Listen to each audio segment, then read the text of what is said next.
This is Joy News Prime. That's 28 days to Ghana's presidential and parliamentary elections, and here at Multimedia, our promise to bring you the most comprehensive coverage of the polls still holds. But coming up on Joy News Prime tonight, 8 disqualified presidential hopefuls await their fate from the Electoral Commission after beating the deadline for the submission of their corrected nomination forms as directed by the Supreme Court. President Mahama receives endorsement from Ashanti Region Chief as he continues to push for more votes from the stronghold of the opposition New Patriotic Party. The presidential candidate of the NPP has meanwhile been reiterating his many promises here in Accra. Some newly trained teachers posted to some districts around the country are threatening to stage a demonstration over what they describe as government's failure to confirm the appointment. And coming up in business tonight, President of Ghana Association of Bankers, Alhassan Amdani, assures high level of banks' non-performing loans will reduce significantly by close of this year. And Americans go to the polls to choose between a former First Lady and a billionaire as their next president. My name is Israel Aye, and Joy News Prime is available across Europe via ABN Television. Stay tuned.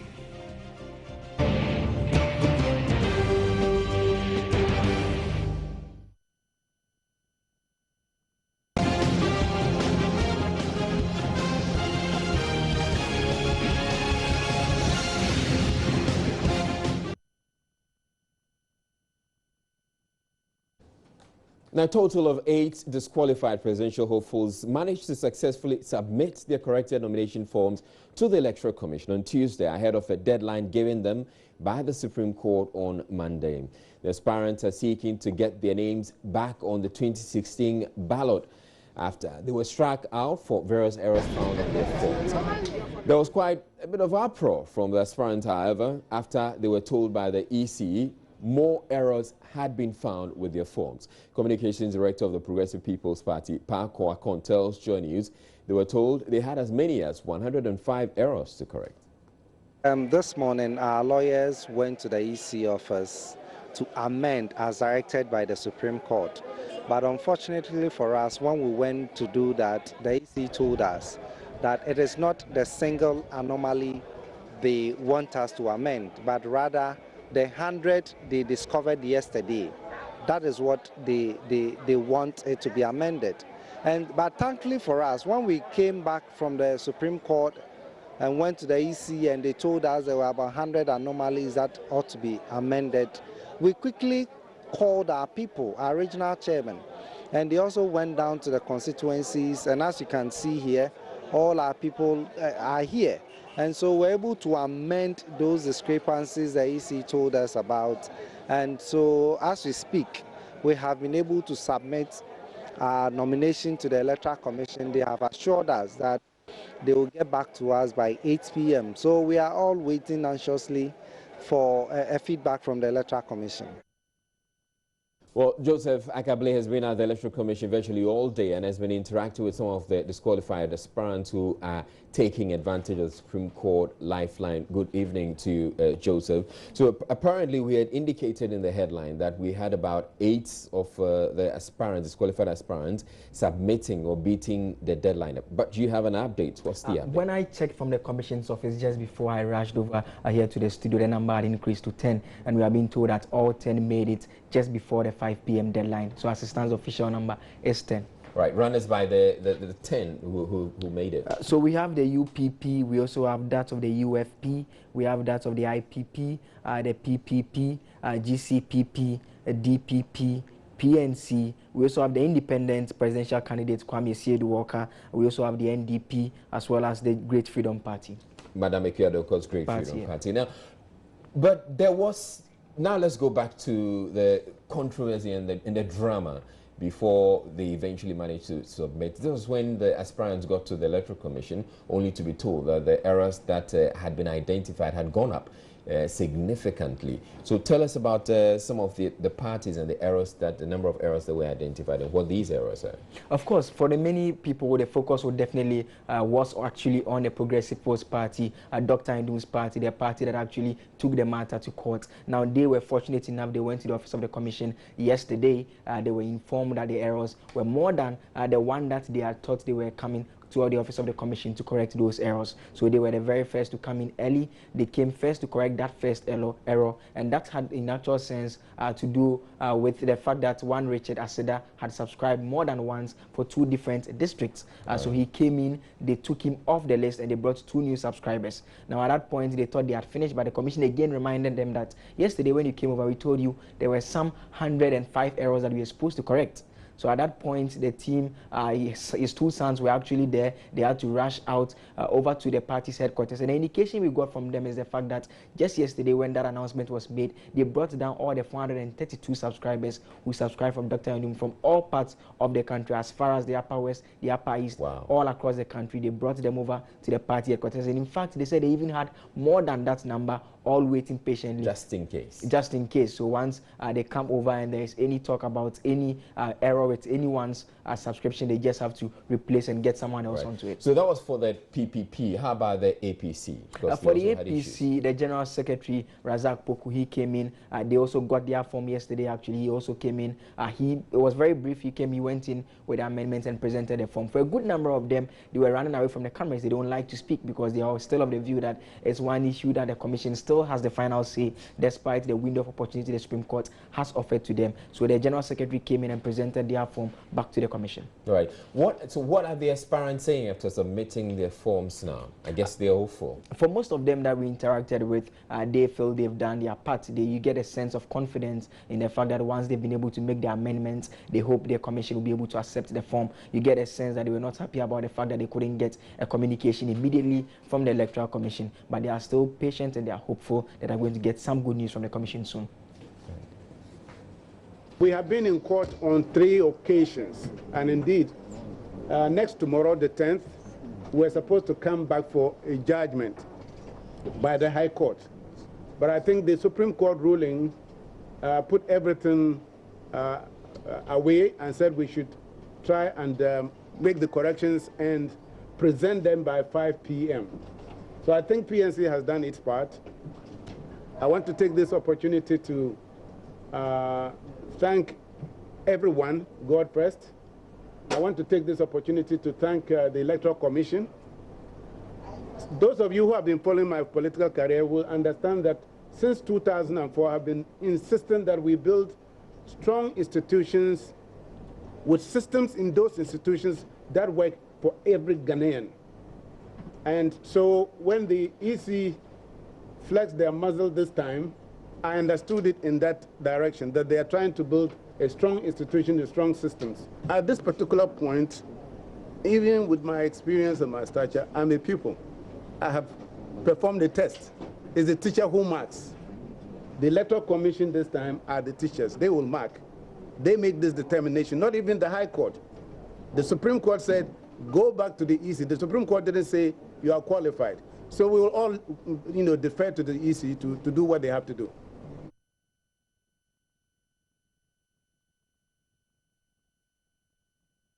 So yes, with my experience and my world exposure, I'm here to change the climate. I'm here to change the demographics of politics in this country. It is for this reason that I stood and I'm standing as an independent candidate. I'm not here to join any party, to be beholden to the party elders, to be beholden to be dictated to, for the fact that should we as a party, it becomes a selfish gain. We are not going to allow that to happen. Again, Ghana's interest must be first. This is what we stand for. And I'm here to challenge the narrative.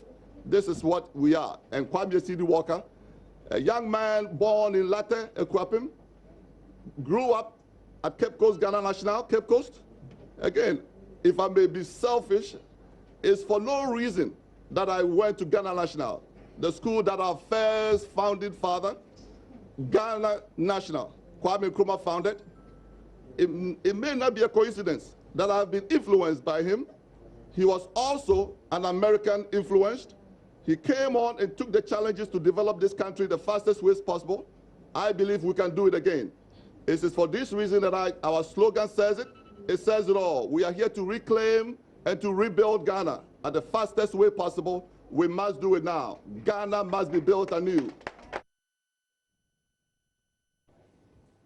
All right, so I'm still here with Joseph Ackah-Blay, who has been at the Electoral Commission and following up on this particular bleed all day. Joseph, what indications are you picking from the Electoral Commission as far as what they have to say about the disqualified aspirants? We are expecting an announcement, God willing, tomorrow. The reason why we are expecting tomorrow is the fact that they are supposed to undertake the balloting exercise on Thursday, and that is according to the orders from the Supreme Court that they also release the communique communicating same orders out to the public domain. So definitely tomorrow we should be hearing who has made it in terms of the forms being accepted by the Electoral Commission.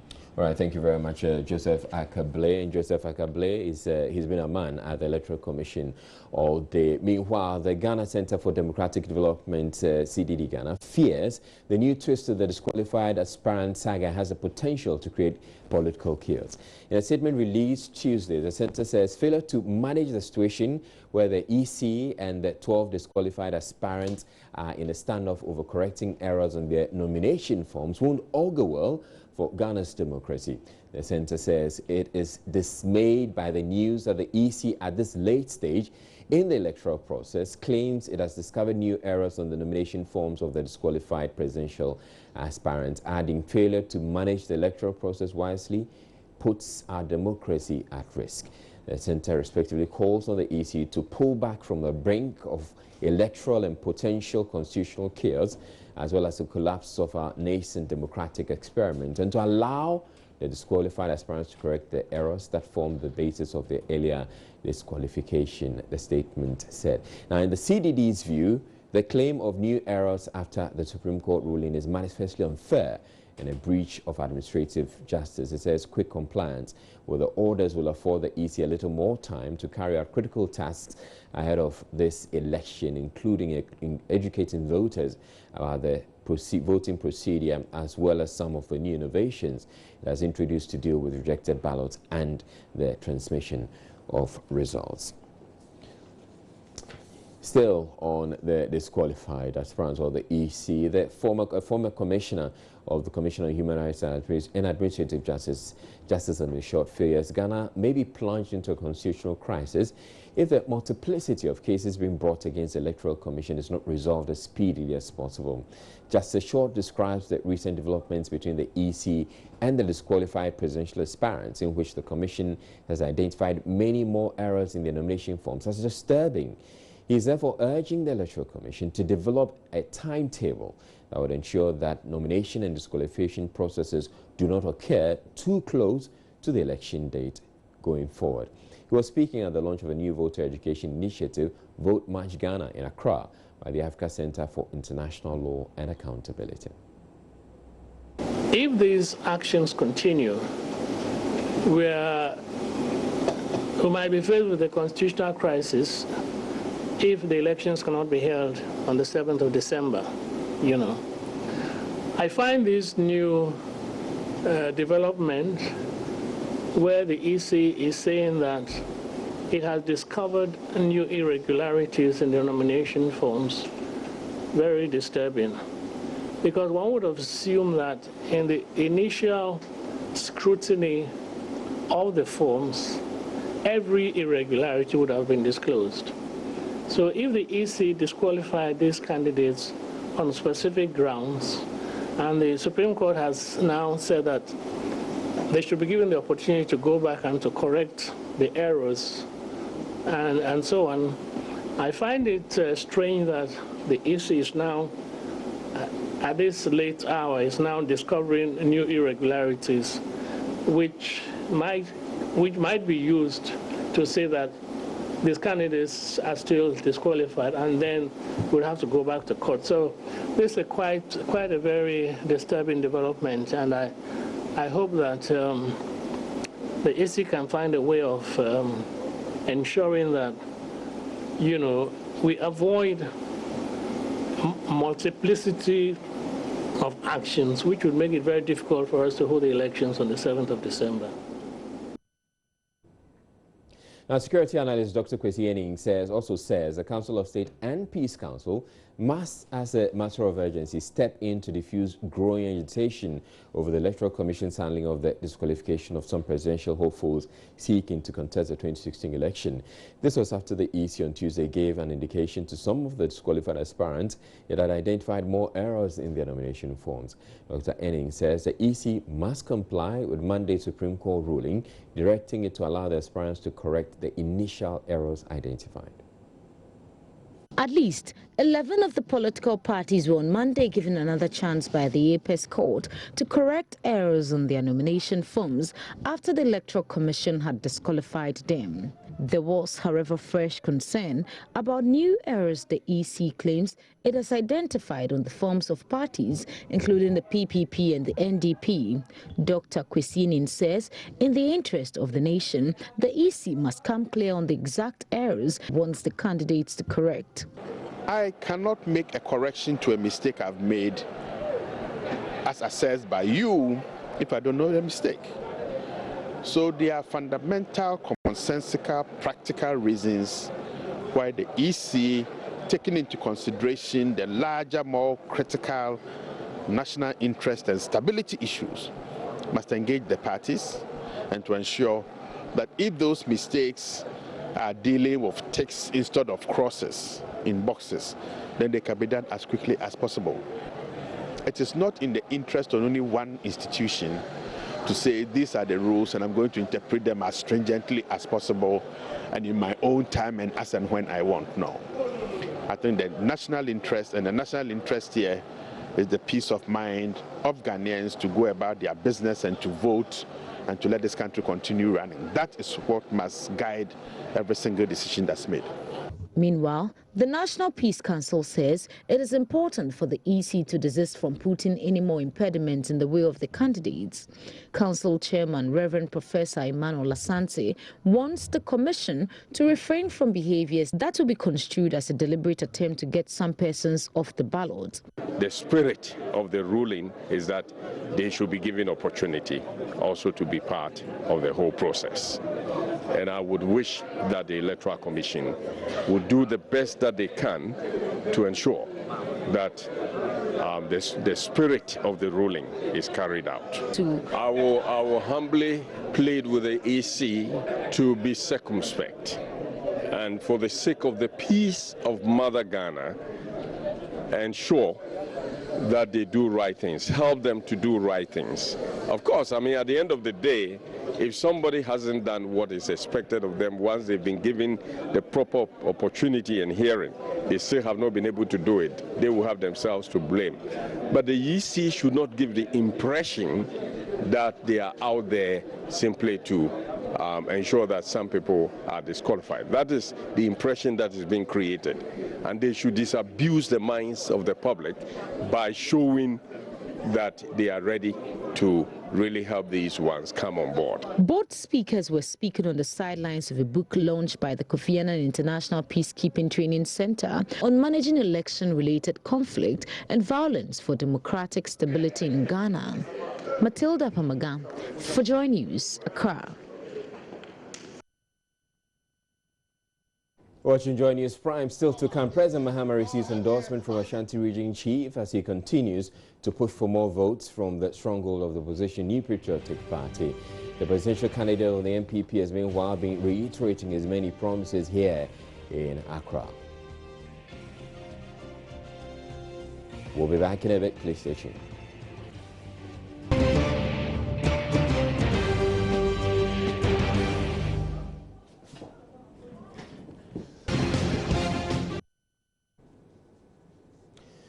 Welcome back to Joy News Prime. Our presidential candidate of the New Patriotic Party says he's committed to his promises of free SHS education, better NHIS, and one district, one dam policy. Speaking to party enthusiasts at the Kunkuma Yam Market and the Kantomato Market within the Dudududu constituency, the NPP presidential candidate promised to refurbish the market and also putting mechanisms to improve the yam selling business. He emphasized that though his opponents mock him for begging for votes, he believes power ultimately belongs to the masses hence he will continue to do so. Maxwell Agbagba is on the campaign trail and joins me over the telephone. Good evening to you, Maxwell. So tell us where the presidential candidate of the NPP has been to so far.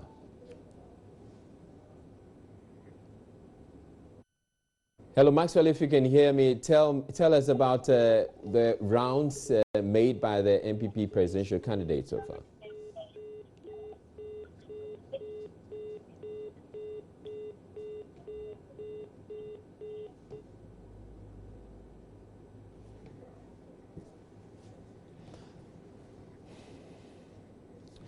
Right, we do not have Maxwell on the line. We'll try and reach him. But President John Mahama is campaigning in the stronghold of the New Patriotic Party. That's the Ashanti region. And we're joined on the phone line now by Ohiming Tia, who's been following the President John Mahama. Good evening to you, Ohiming Tia.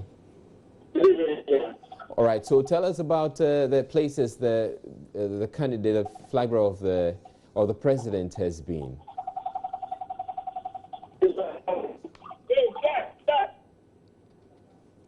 Yes, Ohiming.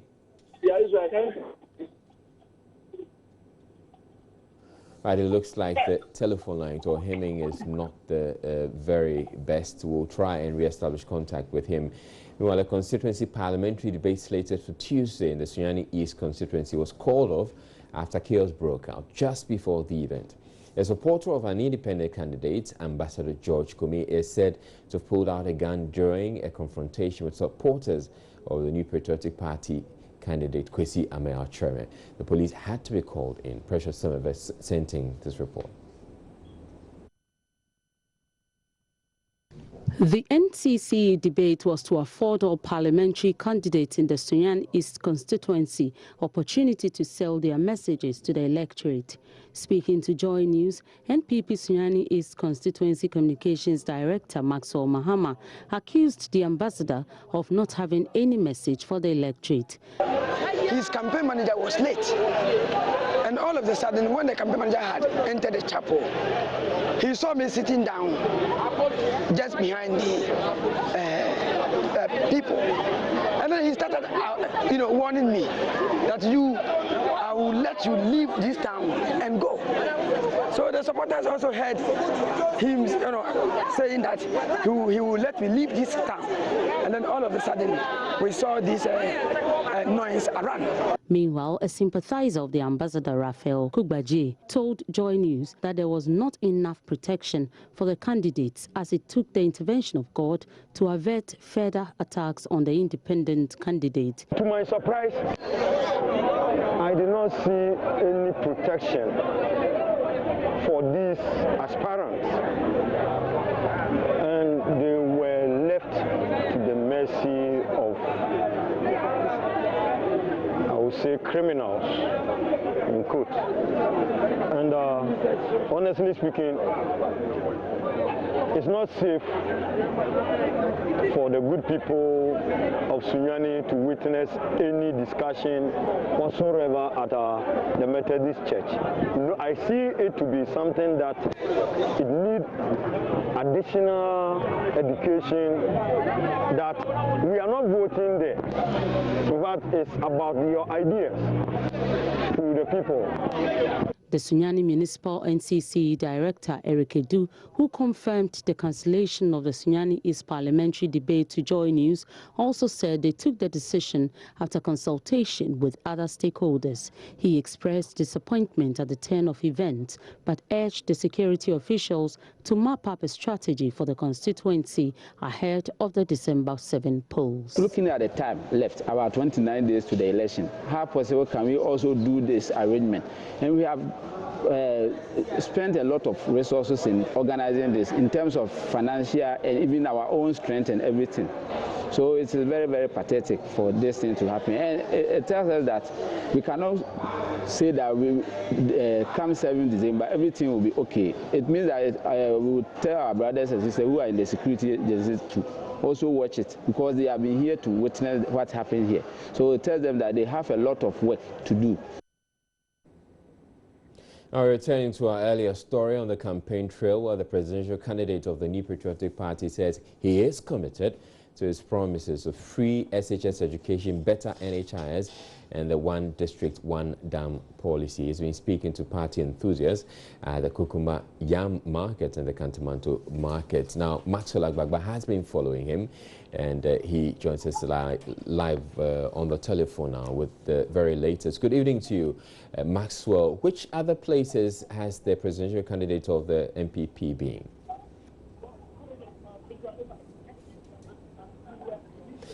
Hello, Maxwell, if you can hear me, tell us about the rounds you've been making with the NPP flag bearer.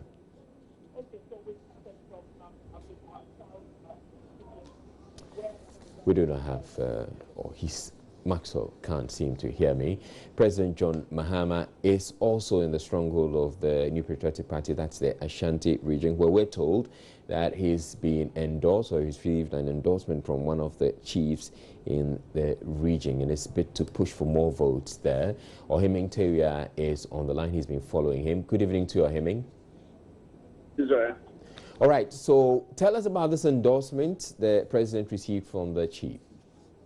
Yes, Israel. Nana Kuti Samai II was welcoming President John Dramani Mahama to the Swami magazine on behalf of and more chiefs who gathered at the event to welcome the president. And he says, yes, he's aware the king of the Ashanti Kingdom, also was the second, has warned chiefs not to engage in partisan politics, but the fact remains the same.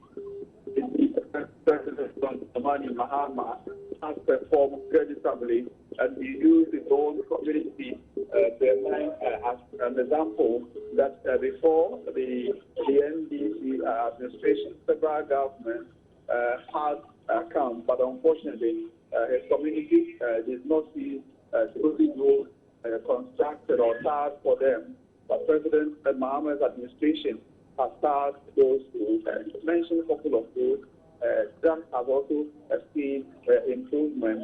So we believe that because President John Dramani Mahama is doing a good thing, it's not that well to say that somebody who is doing a good thing should be shut down. So for him, he will continue to support President Mahama and whoever does the best thing for his community. And he also gave an instance in 2015 where he made a similar public endorsement of then Vice President John Dramani Mahama. So for him, he looked off the test. But first, before he endorsed President Mahama, he endorsed the parliamentary candidate of the NDC for the constituency, who is described as a true Swami man. He also paid tribute to the grandfather of the NDC parliamentary candidate, Nana Kofi Gyamfi, who he said was a member of parliament in the Progress Party, and he was able to collect over 70 hats. That earned him the name the Hat Man. So he believes strongly that with Kofi Gyamfi being the useful good in him and his determination to also push development for the area, he believes that he's the best man for the Swami constituency. So it's right. That has been the story of the chief.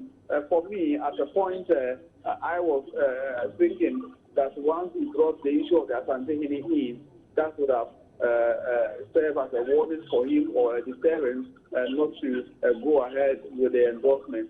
But through his words, he went ahead to endorse President Mahama and the NDC parliamentary candidate for Swami. All right, thank you very much, Ohiming Teria, who's following President Mahama on his tour of the campaign tour of the Ashanti region. You're watching Joy News Prime. We're taking a break. We're bringing you business news thereafter. Stay tuned.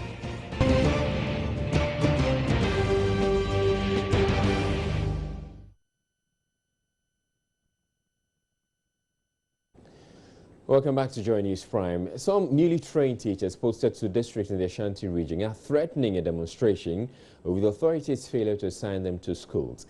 The teachers say though they've moved to the districts they were deployed to following a recent government directive, they've been asked to return home because the necessary financial clearance required to confirm their appointment has not been secured.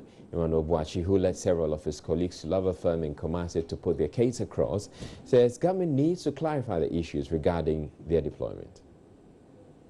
An appointment letter. As I was saying, we have been given an appointment letter, but we don't know what is going on. Either you have been clear financially, as I said earlier on, the financial minister have made it clear that there's not going to be any improvement. And secondly, after he brought the budget to Parliament, that is the 2017 budget, we were not captured. So it means when are we going to be paid? As we speak now, when the postings came out, some of our parents borrow money from family, friends, and loved ones. Some of them even go to going for loans and other stuff. And now, whilst we have been posted to a very deprived hinter areas in Ghana. No lights, that is not a problem. Right now, we don't have any money to feed ourselves there. We are almost into 3 months. Our bills are out. Libraries are out of the house, and we don't know what to do. There's no money to even cater for all this stuff, and to even for ourselves. Meanwhile, we are working, and we haven't had any response from the government. So, as a matter of urgency, we need these answers to this our plight. If not, as I was saying earlier, then we have no other option than to engage in a very massive demonstration nationwide to register this pressure. According to Emmanuel Boachi, the affected teachers countrywide number about 1,200. Now, the mining sector is said to have accounted for more than 1/3 of Ghana's foreign exchange receipts for last year. The country's earnings, as reported by the producing member companies of the Ghana Chamber of Mines, is $3.1 billion. Mahmoud Mohamed Nuruddin has been finding out more in the following report. By law, mining companies are required to produce environmental impact assessment for approval by the Environmental Protection Agency before they get licensed to mine. Environmental Assessment Regulation 1999 LI 1652 also requires mining companies to post reclamation bond to safeguard abandonment in the event of sudden closure of a mine without going through proper decommissioning. According to Kwabna Meta Akando, mining companies are complying strictly with the procedures. In view of the immense contribution of mining to the national economy, government finds it gratifying that mining companies in the country are gearing up all efforts to create a safe and conducive atmosphere for sustenance and growth of the industry and also protect it. He is, however, dissatisfied about illegal mining menace in the country. Perseus Mining Limited says it has implemented a number of health and safety interventions to ensure employees have good quality living. Perseus Mining Ghana Limited, as a mine, has implemented a number of health and safety interventions, both at the workplace and within the catchment communities. Some of the interventions include safety talks and comprehensive risk management plan at workplace, road safety education in the communities, building of chips compounds in the communities, donation of mosquito-treated nets to communities and hospitals, health screening programs, etc., etc. Meanwhile, total accidents recorded last year in the mining industry reduced significantly compared to previous years. Suleiman Kone is the chief executive of the Ghana Chamber of Mines. The Chamber of Mines and its producing member companies continue to adhere to the belief that working safely in a safe environment has no other alternative. It is against this background that mining companies make considerable effort to create a safe working setting for their employees.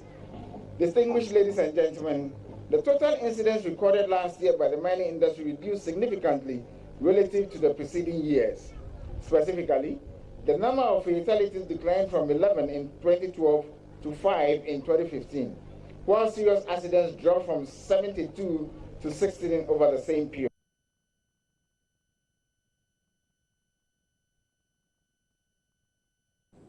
Now, still to come in the bulletin, we're going to be telling you the story of evangelists who are taking the word of God to the street in a rather unconventional way. Up next, though, we bring you international news.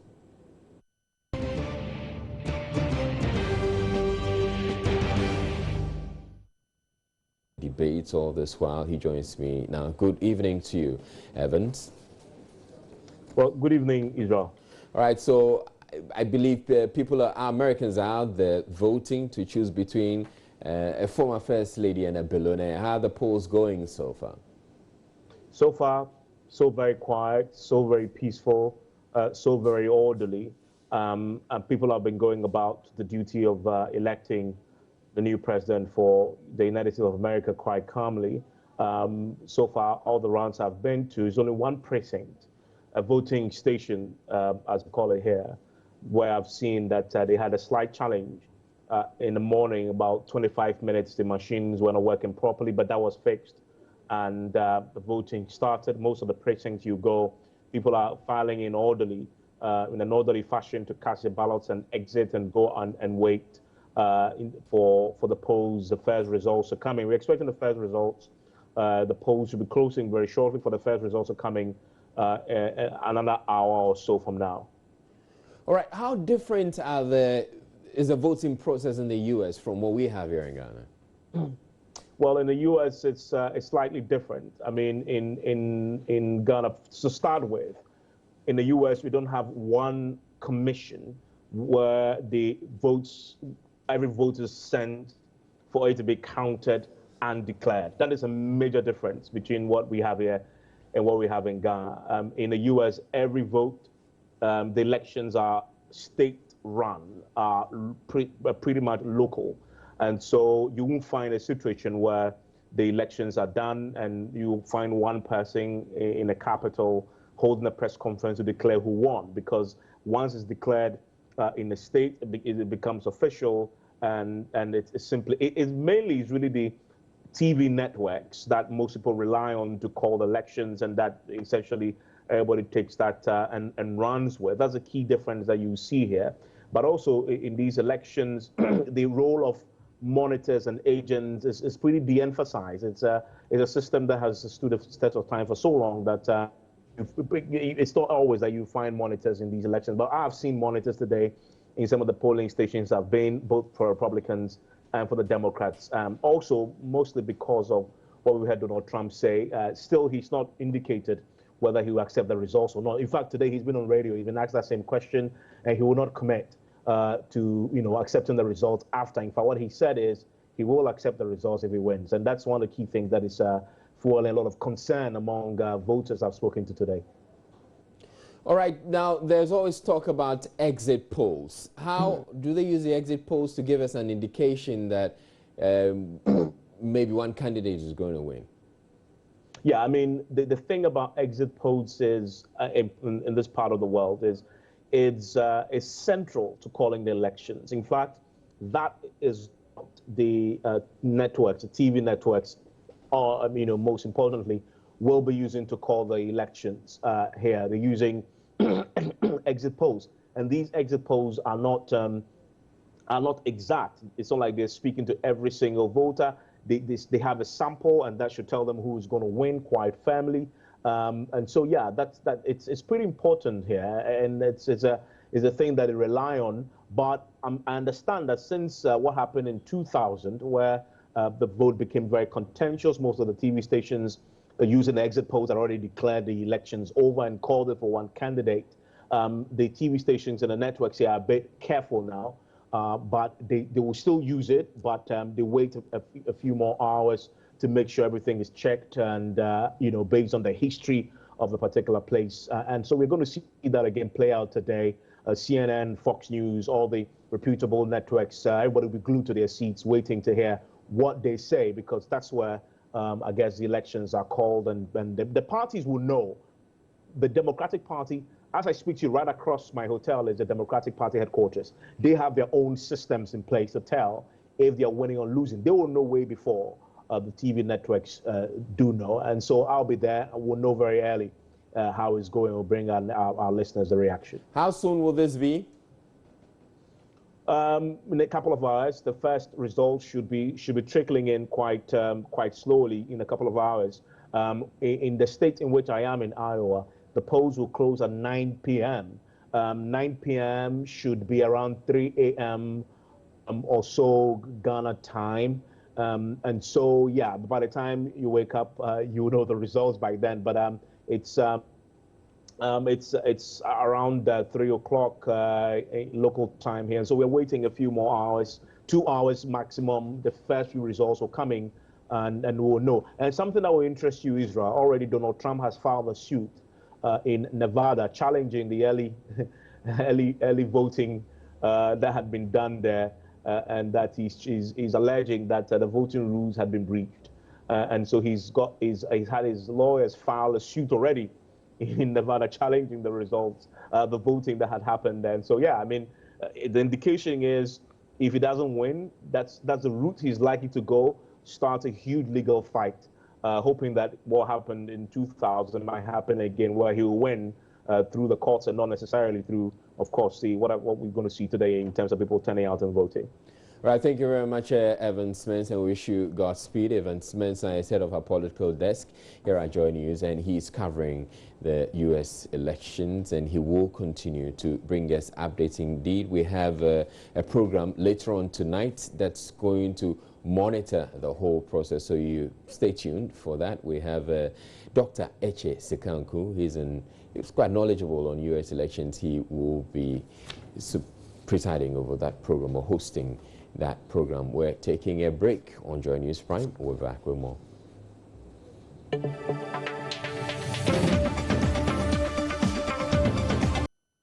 All right, time now for a quick look at our top stories here on Joy News Prime.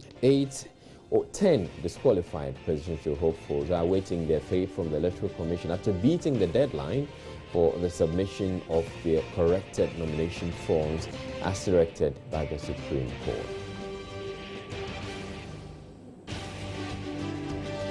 President Mahama has received the endorsement of an Ashanti region chief as he continues to push for more votes from the stronghold of the opposition New Patriotic Party. The presidential candidate of the NPP has meanwhile been reiterating his many promises here in Accra. Some newly trained teachers posted to some districts around the country are threatening to stage a demonstration over what they describe as government's failure to confirm the appointments.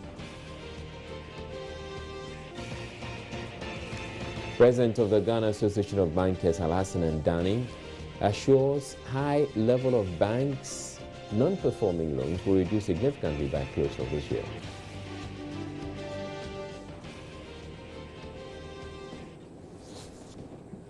Now, Christians and Muslims alike are tasked to propagate the gospel according to their faiths.